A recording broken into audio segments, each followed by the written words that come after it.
Быйыл Кыргызстан Казакстандан дээрлик 500 миллион киловатт саат электр энергиясын сатып алат. Бул тууралуу электр станциялары ишканасы билдирди.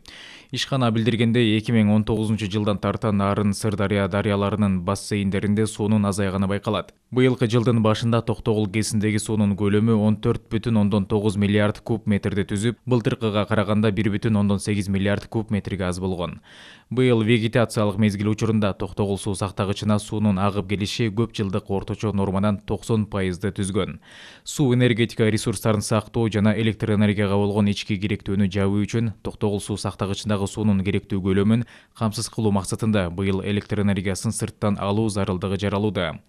Ага байланыштуу ушул жылдын 26-майында Кыргызстан менен Казакстандын суу чарба жана энергетика мекемелеринин өкүлдөрү ортосунда протоколго кол коюлуп, ага ылайык Казакстан сентябрь айынан декабрь айына чейин 1 киловатт саатын 2,4 центтен 500 миллион киловатт саат электр энергиясын берет деп билдирет аталган ишкана. Электр станциялары белгилегендей, Тажикстан менен электр энергиясын сатып алуу тууралуу сүйлөшүүлөр болгондо, алар 1 киловатт саатты 3 центтен сатаарын билдиришкен. Өкмөттүн 18-сентябрдагы буйругуна ылайык электр станциялары Булат Нуржанов атындагы Экибастуз ГРЭС-1 жоопкерчилиги чектелген шериктештиги менен Казакстандан Кыргызстанга 2020-жылдын ноябрь-декабрь айларында 1 киловатт саатын 2,4 центтен 500 миллион киловатт саат электр энергиясын сатып алуу боюнча келишим түзгөн деп айтылат маалыматта.